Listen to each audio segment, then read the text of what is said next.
잘 지내셨죠? 네. 우리 옆사람 인사 한번 할까요? 잘 오셨습니다. 잘했습니다. 그리고 또 곳곳에 새로 오신 분들도 계신데 제가 뭐 이렇게 소개는 하지 않겠습니다. 그냥 큰 은혜가 있는 시간이 되길 저도 축복하고 소망하도록 하겠습니다. 자, 오늘은 여호수아 15장 마지막 63절의 말씀을 가지고 이미 승리하신 주님을 바라보라라는 제목으로 말씀을 나누도록 하겠습니다. 저희가 이번 여름에 비전 트립을 준비하고 있죠. 이제 거의 딱 한 달, 한 6주, 아니 5주, 6주 정도 남았는데 처음으로 진행하는 비전 트립이어서 그런지 기대도 되고 조금 두려운, 걱정되는 마음도 있습니다. 저희가 지금 한 주 한 주 비전 트립 모임을 계속 해오고 있거든요. 지난주 주일에는 모임을 하면서 네팔과 관련된 여행 에세이 책을 읽고 북쉐어링을 하는 시간을 가졌었습니다. 그 책에서 나마스테라는 의미가 설명이 되어 있었는데 혹시 이 나마스테에 대해서 의미가 뭔지 아시는 분 계신가요?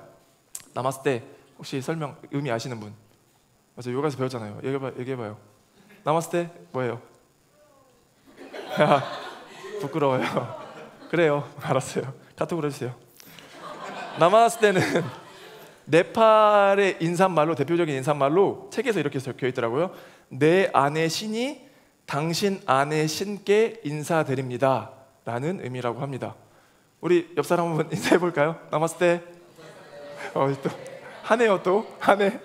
이거 해야 되나 말아야 되나 고민 되신 분 계실 텐데 아마 교회에서 나마스테라고 인사하라고 시킨 교회는 아마 우리밖에 또 없을 것 같기도 해요. 뭐 어떤 축복, 그렇죠? 존중, 배려가 담긴 인사말인 것 같은데 저희가 나눔을 하다가 한 친구가 이런 얘기를 했거든요. 자기는 이 인사말의 의미를 듣고 고민이 됐다는 거예요. 왜냐하면 하나님만 믿고 하나님만 신이라고 믿는 우리가, 그리스도인들이 내 안의 신이 당신의 신께 인사드립니다라는 이 말이 마치 하나님 외에 다른 신을 인정하는 말이 아닌가라는 생각을 해보게 됐다라는 이야기를 했습니다. 전 듣고서 이제 충분히 그렇게 생각이 들 수 있겠다라는 생각을 했어요. 왜냐하면 우리는 실제 그런 의미로 나마스테라고 하지 않았다 할지라도 이미 그 단어 안에 그런 의미가 내포되어 있기 때문에 그걸 듣는 사람들 입장에서는 교회 다니는 사람들도, 그리스도인들도 다른 신을 인정하는구나라고 자칫 오해할 수도 있기 때문에 그런 생각을 해보게 될 수도 있겠다라는 생각도 들었습니다. 그런데 또 반대로 또 다른 한 친구는 이런 생각을 했다라고 해요. 이 의미가, 이 단어가 너무 따뜻하고 겸손한 것 같다라는 느낌을 받았다라고 해요. 그러니까 기독교에서 늘 어떤 문제가 되었던 것 중에 하나가 배타주의거든요.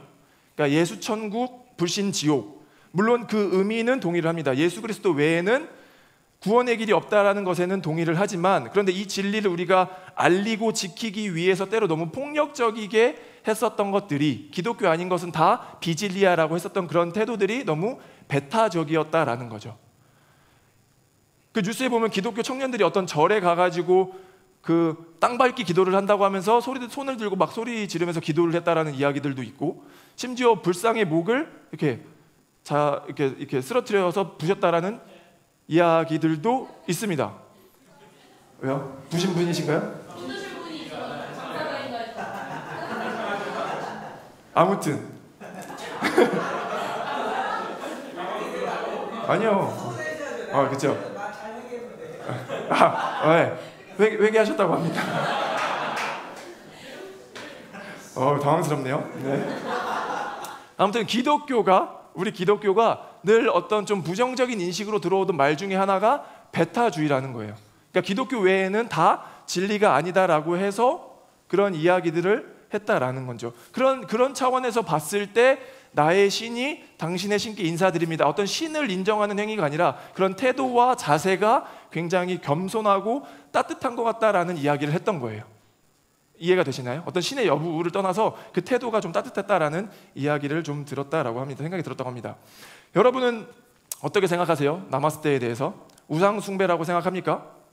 아니면 괜찮은 것 같나요? 괜찮아요?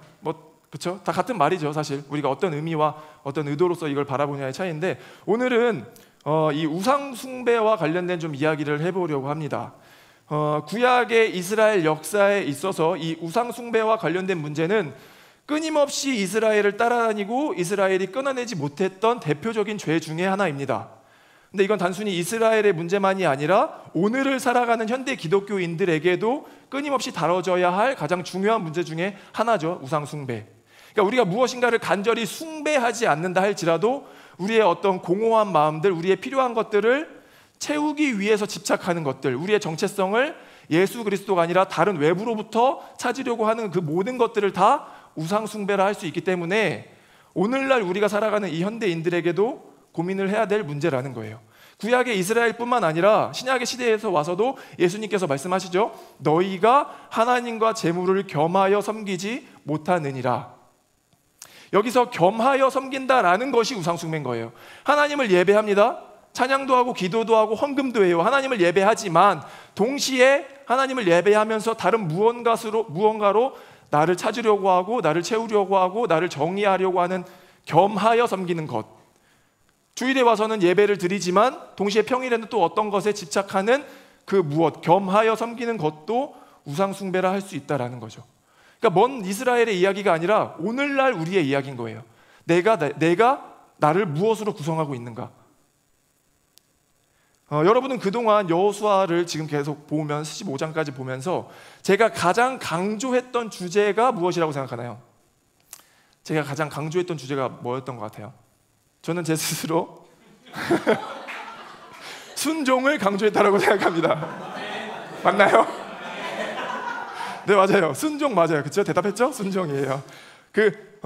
여호수아서를 구성하고 있는 실제 사건의 스토리는 전쟁에 대한 이야기거든요. 가나안을 침략해서 가나안 땅과 그 민족을 이겨내는 전쟁의 이야기인데 실제 그 하나님의 이야기 메시지는 순종에 대한 이야기인 거예요. 하나님 말씀에 순종하면 전쟁에서 승리할 것이고 불순종하면 패배할 것이다. 가나안을 정복하는 이스라엘의 전쟁사가 아니라 하나님 말씀에 순종하는 신앙 고백서라고요. 맞나요? 실제 내용은 전쟁의 이야기로 다루어져 있지만 하나님 말씀에 얼마나 순종할 수 있는가라고 하는 순종에 대한 이야기입니다. 오늘 본문 15장 마지막 한 절이에요. 1절부터 62절까지는 어떤 정보를 제공하는 듯한 내용이 등장하거든요. 유다 지파의 땅이 어느 경계까지인지에 대한 내용이 계속 등장해요. 나중에 시간 되면 읽어보세요. 아마 조금 어려울 수도 있어요. 왜냐하면 우리가 익숙하지 않은 지명들이 계속 나오다 보니까 막 가다가 지루해지면 막 힘들고 포기하고 뛰어넘기도 하는데 62절까지는 그 지명들이 계속 등장하다가 63절 오늘의 말씀 뭔가 부정적인 뉘앙스가 담긴 것 같은 말씀이 등장을 하는 거예요. 불순종을 연상케 하는 63절 말씀 다시 한번 볼까요? 자, 우리 한 목소리로 한 절이니까 한번 읽어보도록 하겠습니다. 시작.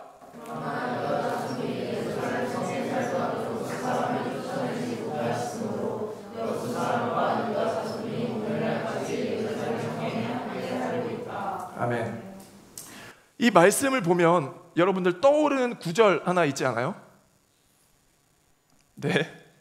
제가 지난 5월 말에 약 한 달 전쯤에 11장을 설교할 때 이런 비슷한 맥락의 이야기를 나눈 적이 있었어요. 11장 22절 개역개정인데 이스라엘 자손의 땅에는 아낙 사람들이 하나도 남지 아니하였고 가사와 가드와 아스돗에만 남았더라. 다 전멸을 했는데 가사와 가드와 아스돗에 전멸하지 못함으로 인해서 이 문제가 확산이 됩니다. 증폭이 돼요. 삼손을 죽이게 한 들릴라가 태어나게 되고요. 골리앗을 만들게 되고요. 언약궤를 빼앗기는 일까지 확장이 된다라고요. 그때 진멸해내지 못했던 이 11장의 말씀 때문에. 근데 오늘 63절 말씀도 비슷한 인상을 우리에게 주는 거예요. 여부수 사람을 쫓아내지 못하여서 유다 자손이 지금까지 오늘날까지 함께 살고 있더라. 여호수아서에서 가장 중요한 신학적 주제 하나가 헤렘, 진멸이라는 이야기를 했습니다. 하나님 땅을 더럽히는 우상을 섬기는 그 이방 민족들을 반드시 제거해야 되는 진멸, 헤렘이 여호수아서의 또 가장 대표적인 주제라고 제가 말씀을 드렸었어요. 그러니까 유다 지파가 여부스 민족을 쫓아내야 되는 것은 어떤 이유를 막론하고 반드시 지켜야 돼야 되는 의무인 거죠. 선택의 여지가 없어요. 하나님이 하셨던 명령이기 때문에 우리의 상황과 우리의 환경이 지금 어떠하든지 간에 유다 지파가 반드시 지켜야 할 명령이었다고요. 그럼 우리가 이제 한 번 더 들어가서 이스라엘은 왜 여부스 민족을 쫓아내지 못했을까? 쫓아내지 않은 건지 쫓아내지 못한 건지 정확하게 알 수는 없으나 가장 인구도 많고 또 힘이 센 갈렙, 힘이 센 그 유다 지파는 왜 예루살렘의 여부수 민족을 쫓아내지 못했을까에 대한 고민도 우리가 같이 좀 해보면 좋겠는 거예요. 그냥 단순히 그랬대라고 끝낼 것이 아니라 한 단계 더 들어가 보는 거죠. 왜 쫓아내지 못했지? 첫 번째는 이런 생각이 들어요. 여부수가 이스라엘에 큰 영향을 미치지 못한다고 생각했기 때문인 것 같습니다. 그러니까 저는 유다 지파가 여부수 민족을 쫓아내야 된다는 사실조차 잊었다라고 보진 않거든요. 늘 머리 한편에는 이거 해야 된다라는 생각이 있었을 거예요. 그런데 이런 이유로 저런 이유로 심지어 그 여부수 민족이 우리에게 어떤 큰 영향을 주지 못할 거다라는 잘못된 생각으로 그냥 내버려 두었을 거다라는 거죠. 그 하지 않게 만든 결정적인 이유가 이미 자신들이 그 땅을 성취하였기 때문에 우리만 잘 지켜내고 우리가 그들과 관계를 맺지 않고 우리만 잘 지켜내면 그들은 우리에게 큰 영향을 주지 못할 거야. 이미 우리가 예루살렘을 성취해냈어라는 어떤 오만이 있었을 수도 있다라는 거죠. 저는 이것이 죄의 속성이자 사탄이 인간을 무너뜨리게 하는 방법이라고 생각을 합니다. 그러니까 사탄은 늘 우리를 안심하게 만들거든요. 그러니까 때로는 어떤 질책을 통해서 무너지기도 하는데 우리를 안심시켜요. 인간이 처음으로 지었던 죄를 한번 볼까요?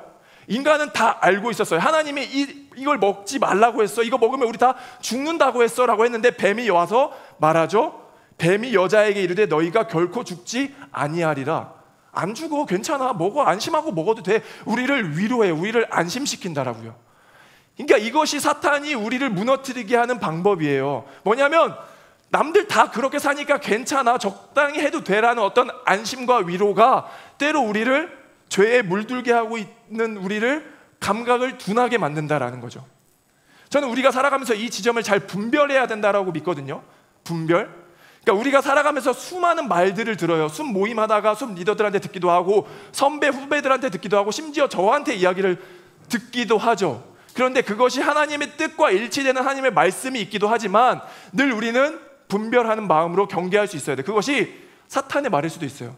그 사람이 사탄이라고 말하는 건 아니지만 하나님의 뜻과는 거리가 먼 말들도 있을 수 있다라는 거예요. 우리를 안심시키는 말들이 때로는 우리가 죄에 젖고 있는지도 조차 모르게 먹어도 돼, 먹어봐, 안 죽는다니까 라는 말일 수도 있다라는 거예요.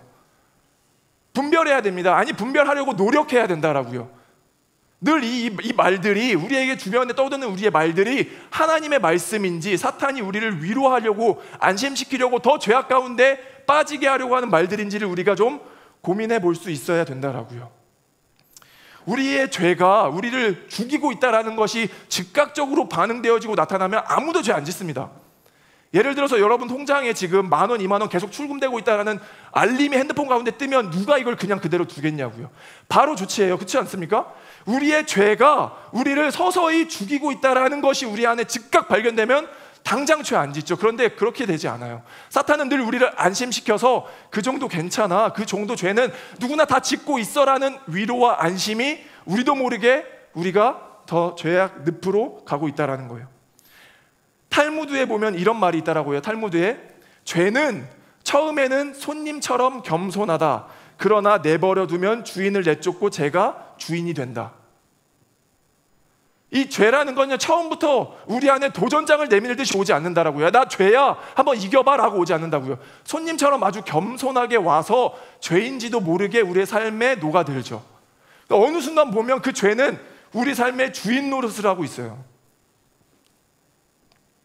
저는 이스라엘이 여부수 민족을 쫓아내지 못했던 첫 번째 이유가 이미 우리가 그 땅을 성취하였기 때문에 우리만 잘 지켜내면 머릿속에 있었을 거라니까요. 이거를 쫓아내야 된다라는, 여부수 민족을 쫓아내야 된다라는 걸 알면서도 동시에 바쁘니까 우리의 삶이 지금은 이것이 중요하니까 나중에 해도 되지 않을까라는 어떤 안일한 마음과 태도로 그냥 둔 거죠. 못한 거죠. 안 한 거죠. 그것이 서서히 잠식되어서 이스라엘 민족을 덮어버리는 순간도 온다라는 거예요. 저는 늘 우리가 경계할 수 있길 소망합니다. 분별할 수 있길 소망해요. 하나님이 우리에게 위로하시는 그 말씀이 정말 하나님이 우리에게 위로하시는 것인지, 참된 위로가 맞는지, 아니면 사탄이 먹어도 돼, 먹어, 너 안 죽어, 괜찮아, 먹어봐, 하나님처럼 될 수 있어 라는 어떤 계략인지, 우리가 정말 죽을 수도 있는 위험한 것인지를 좀 구별할 수 있기를 소망합니다. 아멘. 두 번째는요, 이스라엘 민족이 여부스 민족을 쫓아내지 않았던, 못했던 두 번째 이유는 그들에게 어떤 유익이 있었을 거다라는 저는 생각을 해보게 됩니다. 이스라엘은 역사적으로 보면 결국 우상 숭배 때문에 나라까지 망하게 되거든요. 결국에는 우상 숭배가 문제였어요. 우상 숭배의 가장 대표적인 인물이 누구냐면 바로 솔로몬입니다. 솔로몬. 흔히 우리 기독교 안에서는 솔로몬이 굉장히 긍정적인 인물로 평가되기도 하는데, 성전을 지었다라는 그 이유로 긍정적인 평가로 나타나기도 하는데, 종합적으로 전체적으로 보면 매우 부정적인 일들을 많이 했습니다. 솔로몬 하면 성전을 지었죠. 다윗에 이어서 솔로몬이 성전을 건축합니다. 근데 반드시 알아야 될 게 뭐냐면, 솔로몬은 하나님을 예배하는 성전 하나만 건축한 게 아니에요. 이방신들도 섬길 수 있고 이방신도 예배할 수 있는 이방 신전까지도 무수히 많이 만듭니다. 그 중에 하나가 하나님을 예배하는 신전인 것 뿐이죠. 근데 우리 기독교 안에서는 솔로몬 하면 성전을 지은 인물로 있어서 되게 긍정적인 평가를 받는데, 우리가 좀 잘 알았으면 좋겠다는 거예요.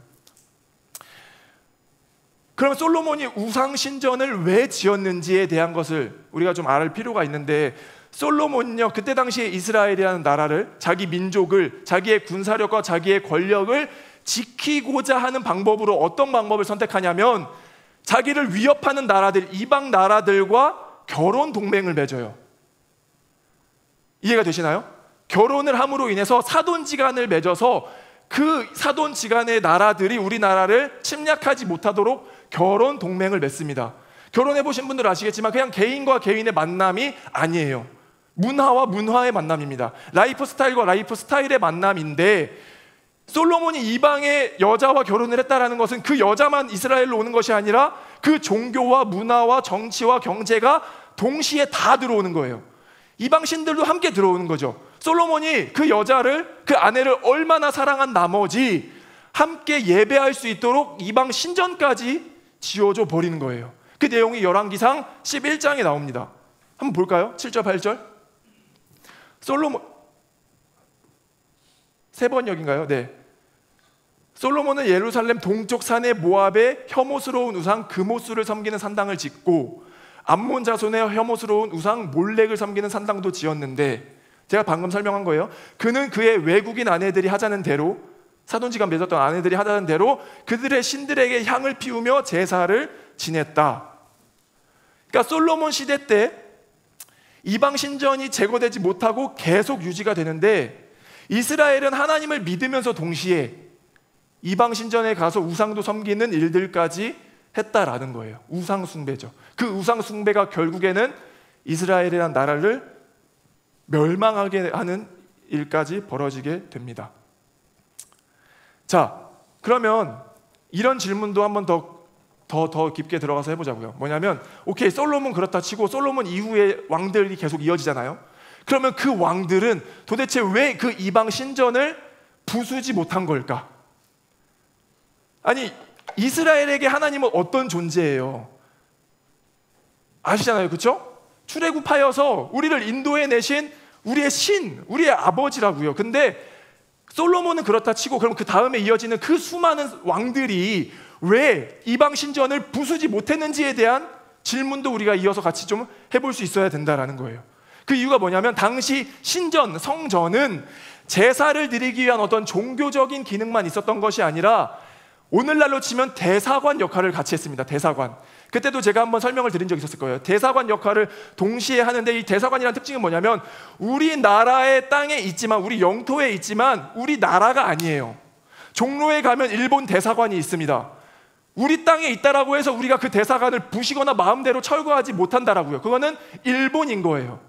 그런 것처럼 이스라엘 땅에 이방 신전이 있을 때 그 이방 신전은 이스라엘이 아니라 대사관이기 때문에 그 이방의 나라들인 거죠. 이해가 되시나요? 그러니까 그런 대사관 기능을 하고 있었기 때문에 마음대로 우리가 이스라엘 왕들이 부수지 못해요. 그러면 자, 해봅시다. 왜 부수지 못하냐면, 대사관에서 실제 벌어지는 일들은 그 나라의 외교와 정치와 안보와 경제적인 일들을 다 협력을 하게 됩니다. 맞나요? 맞죠? 그렇게 되면 대사관을 만약에 부셔요, 신전을 만약에 부시게 되면 그 나라와 매우 껄끄러운 관계가 되는 거예요. 이스라엘이 이방신들, 우상신들을 섬기고 있는 그 신전, 그 나라의 신전을 부수게 되면 대사관을 부시는 것과 마찬가지이기 때문에 그 나라와 외교 문제가 굉장히 껄끄러워진다라고요. 그 외교 문제는 반드시 경제로 미치게 되어 있거든요. 경제로. 여러분 기억나실지 모르겠는데 우리 뭐 노 재팬, 그렇죠? 뭐 일본 불매 운동한다고 했을 때 유니클로 막 숨어서 가고, 그렇죠? 그때 만약에 무인양품 친구들 왔으면 우리 못 왔을지도 몰라요.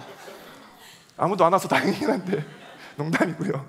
아니 진짜로 기억나시잖아요, 그렇죠? 그만큼 외교 문제가 껄끄러워지면 경제에 반드시 영향을 주게 돼 있다라고요. 그러다 보니까 이방 신전을 오히려 이스라엘 민족이 부시지 말라고 해요.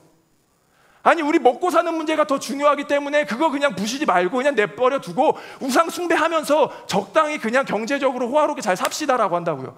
실제로 이스라엘 왕족들 중에 진짜 종교개혁을 철저하게 완전히 다 부셔낸 히스기야와 요시야 왕이라는 두 인물이 있는데 그때 그 인물의 통치 기간이 가장 짧아요. 그게 무슨 의미예요? 이 시민들은, 우리 같은 사람들은 그 왕이 어떻게 정치를 하느냐, 경제가 더 활성화되길 바래요. 나는 하나님을, 우상을 섬기더라도, 하나님도 섬기고 우상을 섬기더라도 이방 신내에 가서 내가 절하더라도 먹고 사는 문제가 더 중요하기 때문에 그냥 내버려뒀으면 좋겠다라고 해서 둔다라는 거예요. 그러면 철저하게 그걸 다 부수려고 했던 히스기야와 요시야는 빨리 그냥 이렇게 나아갔으면 좋겠는 거죠. 반대로 솔로몬 얼마나 나라가 강력해져요. 돈도 많아지고 군사력도 세져요. 얼마나 우상들을 같이 섬겼으면, 그 나라들과 우호 관계를 맺었으면 그렇게 경제가 활성화됐겠냐고요. 이게 아이러니한 거죠, 어떻게 보면. 그런 중에 예레미야 44장 17절도 한번 볼까요? 예레미야 44장 17절 같이 읽게요. 시작.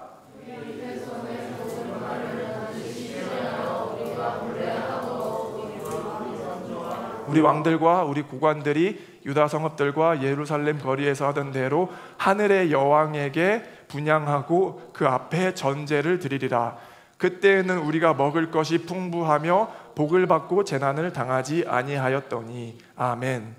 앞절 띄워주시면 여기서 하늘의 여왕은 이방신을 이야기합니다. 그러니까 완전히 지금 이스라엘이 우상 숭배로 우상의 신을 섬기는 것에 완전 빠져버린 거예요.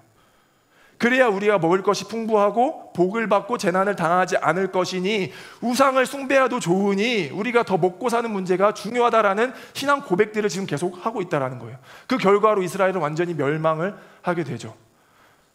물론 오늘의 말씀은요, 성전의 시대는 아니에요. 더 과거의 이야기이긴 하지만 우리가 말씀을 통해서 이런 맥락들을 통해서 좀 유추해 볼 수 있는 건 뭐냐면 동일하게 당시 이스라엘에게도 주는 유익이 있었을 거라고요. 여부수 민족을 제거하지 않음으로 인해서 그것이 경제적이든 종교적이든 심지어 하다못해 정신적이든 그냥 그 여부수 민족이 믿는 신이라도 가까이 있으면 우리에게 뭐 해가 될 게 있겠어?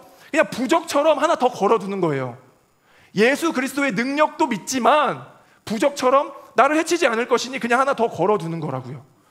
그런 이유로 인해서 여부수 민족을 쫓아내지 못한 거다라는, 아는 거다라는 생각을 해보게 됩니다.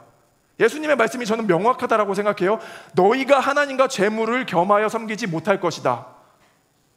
단순히 우리가 재물이라고 하는 어떤 돈에 집착하지 않는다 할지라도, 저는 돈 막 그렇게 집착하지 않아요 라고 한다 할지라도 나의 삶을 규정하고 있는 그 무엇을 하나님, 예수 그리스도가 아닌 다른 것으로 채우려고 하는 그 모든 것이 다 우상 숭배일 수 있는 거예요.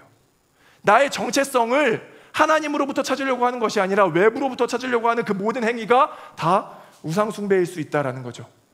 겸하여 섬길 수 없습니다. 동시에 그 두 가지를 겸하여 섬길 수 없다라고요. 하나님과 그 외의 것들을 동시에 50대 50으로 섬길 수 없어요. 우리는 한 가지를 선택해야 됩니다. 말씀을 좀 맺으면 우상 숭배를 오늘 우리의 언어로 좀 바꾸면 저는 불안이라고 얘기해 보고 싶거든요. 불안. 그러니까 우리가 무엇인가에 마음을 두는 이유, 우리가 무엇인가에 집착을 하는 이유, 우리가 때로 너무 열심히 살아보려고 하는 그 이유가 그게 너무 가치 있고 나한테 필요하고 소중해서라기보다는 나의 이 불안함을, 어떤 허전함을 그것이 채워줄 수 있고 해결해 줄 수 있을 거다라는 생각에서 비롯됐을 거다라는 유추를 해요. 정말 그것이 절대적으로 나에게 필요해서라기보다는 나의 이 무엇인가를 채우기 위해서는 그것이 필요한 거죠. 나의 정체성을 확보할 수 있는 거죠. 그래서 때로 우리는 잘 되지도 않는 것들을 막 하거든요. 뭐냐면 막 계획을 세워봐요. 아침 6시에 일어나서 밤 9시까지 이렇게 살아봐야지. 때로는 막 읽지도 않던 신문도 읽어봐요. 내가 더 시사에 또 빠삭해봐야지. 책도 많이 읽어봐요. 뭐 공간도 새로 정리해보기도 하고요. 학원을 가보기도 하고요. 막 많은 것들을 시도해봐요. 그 시도 자체가 나쁘다고 말하는 것이 아니라 그 동기와 그 마음의 이유가 뭐냐면 외부의 무엇인가를 함으로 인해서 나를 계속 채워 넣는 거예요. 그것이 우상숭배라고요. 나는 예배하고 있기 때문에 우상숭배 안 하고 있어가 아니라 나의 삶에 필요한 것들을 외부로부터 계속 우겨 넣는 그 무언가. 너 요즘 뭐 하고 살아? 라고 물어봤을 때 두렵게 대답하는 게 아니라 이거라도 떳떳하게 대답해야 될 것 같은 마음에 무엇인가를 계속하고 있는 것. 아침에 나 열심히 일어나서 수영도 하고 일도 하고 이게 다 나쁘다고 말하는 게 아니라 그 원인과 동기가 누군가로부터 인정받기 위해서 하는 그 행위들, 그것이 다 우상숭배일 수 있다는 거예요. 우상숭배하지 마라는 말을 바꿔서 얘기하면 걱정하지 마라고 얘기해 볼 수 있을 것 같습니다. 하나님은 늘 우리에게 야 우상숭배하지 마 라고 하시는데 혼내려고 우상숭배하지 마라고 말씀하시는 것이 아니라 걱정하지 마. 그 우상 내려놔도 돼. 걱정하지 마. 안심해. 위로해도 돼.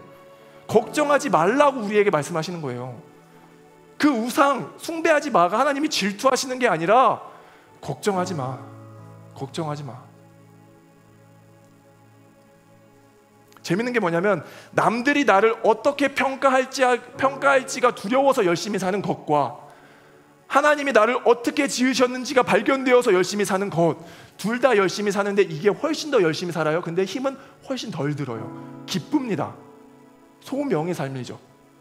누군가가 나를 어떻게 평가할지 위해서 막 열심히 사는 것도 열심히 살았는데 하나님이 나를 어떻게 지으셨는지가 발견되다 보니까 소명을 다하기 위해서 열심히 살아요. 같은 열심인데 기쁘다고요.